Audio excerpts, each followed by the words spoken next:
Halo guys, lanjut lagi kita Battle to the Heaven.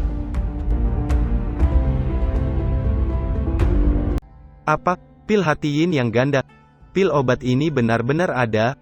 Bahkan Zulao, yang sedikit malas langsung membuka matanya ketika mendengar itu. Pil obat itu dapat membantu seseorang untuk menembus Douxian. Ini benar-benar barang bagus, pikir Zulao memiliki beberapa rencana. Di ruang 7, ada dua sosok pria sedang duduk bersila. Jika bukan karena pil hati yin yang, orang tua itu tidak akan selamat, kata sosok lebih muda. Tapi tidak apa-apa, itu bisa dianggap kultivasi latihanmu. Jika kita bisa mendapatkannya, pada saat itu, seluruh Suantian akan menjadi milik kita, kata salah satu sosok lebih tua dengan suara tawanya bergema di ruangan.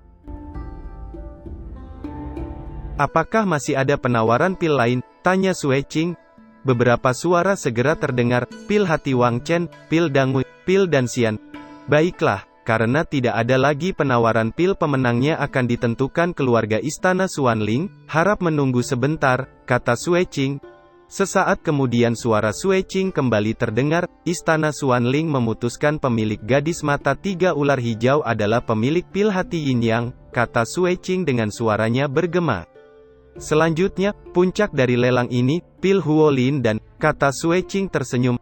Pil ini akan membantu seseorang menerobos penghalang saat ini. Selain itu ada sedikit peluang untuk menyerap energi unicorn kuno. Jika kamu beruntung menaklukkan unicorn kuno ini akan menjadi bagian dochimu setelah kamu maju ke Douxian, kata Sueching.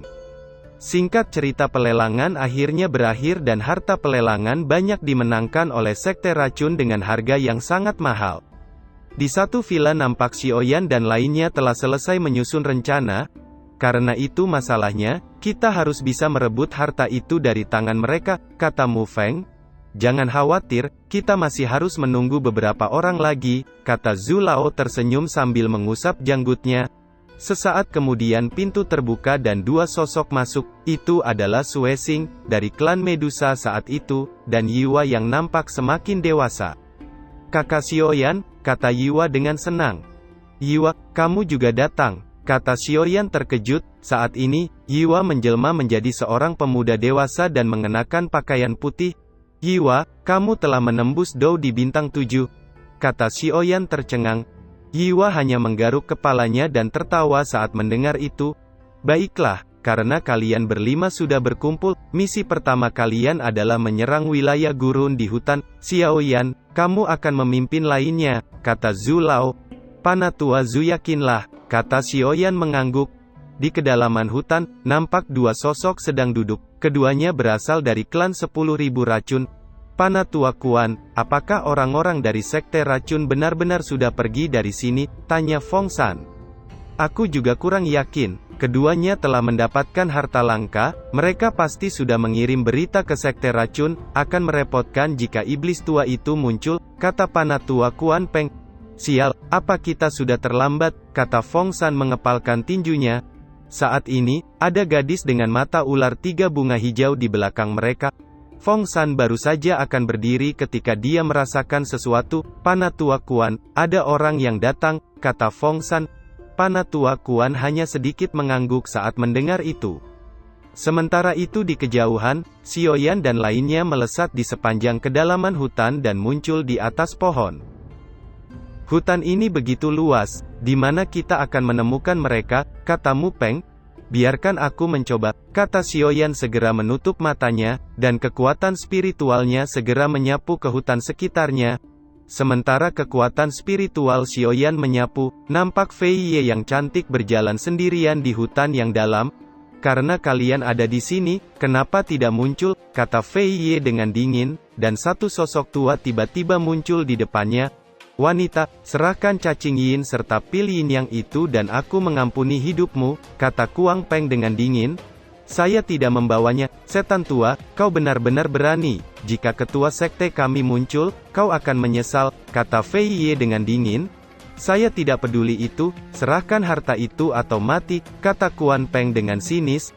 Kau bisa datang dan mencoba, kata Fei Ye dengan dingin, dan douci hijau racun segera melonjak keluar dari tubuhnya menyebabkan rumput sekitarnya langsung menjadi layu. hanya Doudi bintang 6 berani songong di depanku, kata Kuan Peng dengan dingin dan Douci di tubuhnya melonjak dengan kuat. Doudi bintang 7 puncak, gumam Fei Ye mengerutkan keningnya. Douci hijau racun melonjak di tangannya dan mengayunkannya ke arah Kuan Peng. Segera dua kabut hijau beracun dengan cepat meluncur ke arah Kuan Peng. Menghadapi serangan Doudi bintang 6, Kuan Peng tidak melakukan pertahanan apapun. Dan tepat ketika kabut racun hendak menyerangnya, sekejap banyak serangga hitam beracun tiba-tiba muncul sebelum akhirnya berubah dan bergabung menjadi dinding penghalang yang muncul di depan Kuan Peng dan memblokir serangan Fei Ye hingga hancur. Serangga beracun yang merepotkan, itu sebenarnya dapat melahap Douci beracun wanita itu, pikir Xiaoyan saat melihat dengan pikiran spiritualnya sebelum membuka matanya dan melambaikan tangannya saat berkata, ayo bergerak. Tubuhnya dengan cepat melesat ke dalam hutan, Mu Peng dan lainnya dengan cepat mengikuti. Sial, gumam Fei Ye menyipitkan matanya saat melihat serangannya dihancurkan oleh pertahanan serangga hitam. Wanita, sebaiknya serahkan saja harta itu, atau... Kata Kuan Peng tiba-tiba berhenti. Panatua Kuan, jangan sampai merusak tubuhnya yang halus itu, kata Fong Shan menjilat bibirnya sambil tersenyum. Kuan Peng sepertinya mengerti pikiran Fong Shan dan sedikit mengangguk. Bagaimana? Apa kamu akan menyerahkan harta itu? Kata Kuan Peng dengan senyum aneh di wajahnya. Bajingan kalian berdua, aku akan bertarung sampai mati dengan kalian, teriak Fei Ye dengan geram saat melihat tatapan cabul di mata keduanya. Dia menggigit jarinya dan darah menetes keluar, mengikuti darah yang menetes keluar segel di tangannya juga berubah dengan cepat. Saat berikutnya Douci hijau racun di tubuhnya mulai melonjak dengan liar sementara cahaya hijau menyala di matanya. Di saat yang sama rerumputan dan pohon di sekitarnya nampak meleleh dan mengeluarkan asap hijau saat bersentuhan dengan riak energi racun yang menyapu sekitarnya. Doudi bintang 7, seru Kuan Peng menyipitkan matanya saat melihat Douci yang melonjak di tubuh Fei Ye. Sepertinya kamu menggunakan teknik misterius untuk meningkatkan kekuatanmu secara paksa, tapi sayangnya jarak kita berdua masih terlalu jauh, kata Kuan Peng tersenyum mengejek.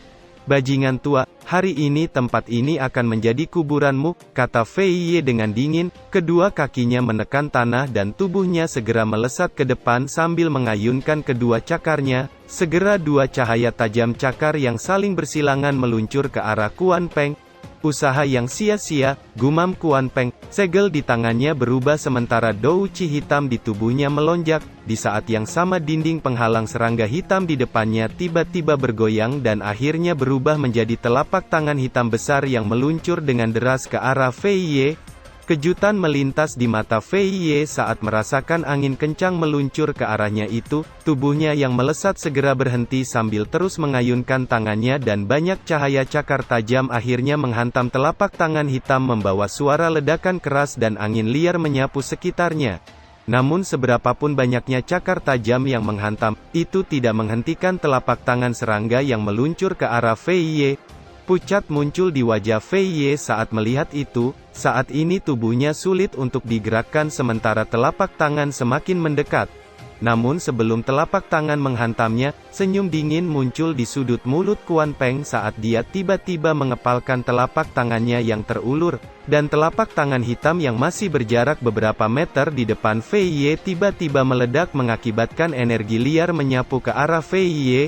Kejutan melintas di mata Fei Ye saat melihat itu, dan sebuah penghalang muncul di depannya untuk memblokir energi liar yang menyapu, namun kekuatan dari ledakan masih membuat tubuhnya terlempar ke belakang dan jatuh ke tanah dan darah merembes keluar dari bibirnya yang merah.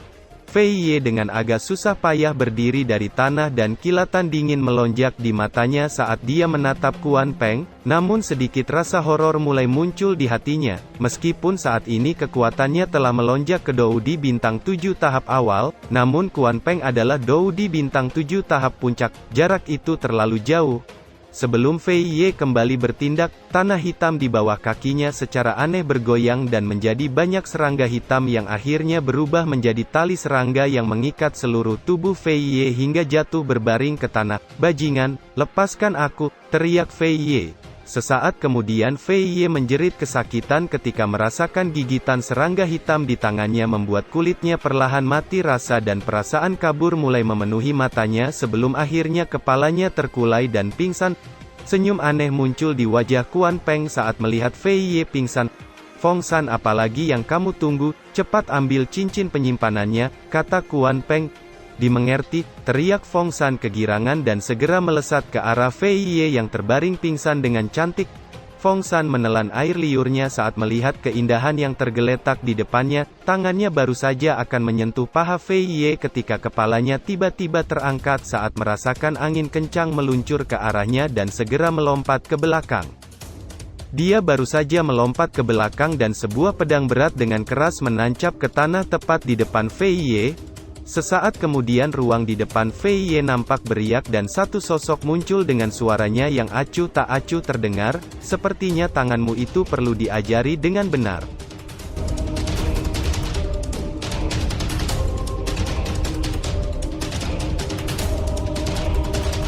Cerita pun selesai, nantikan spoiler selanjutnya guys. Buat yang belum subrek, dibantu subrek yo guys, biar jalan terus spoilernya. Buat yang udah subrek, mudahan dilancarkan rezekinya. See you and ciao.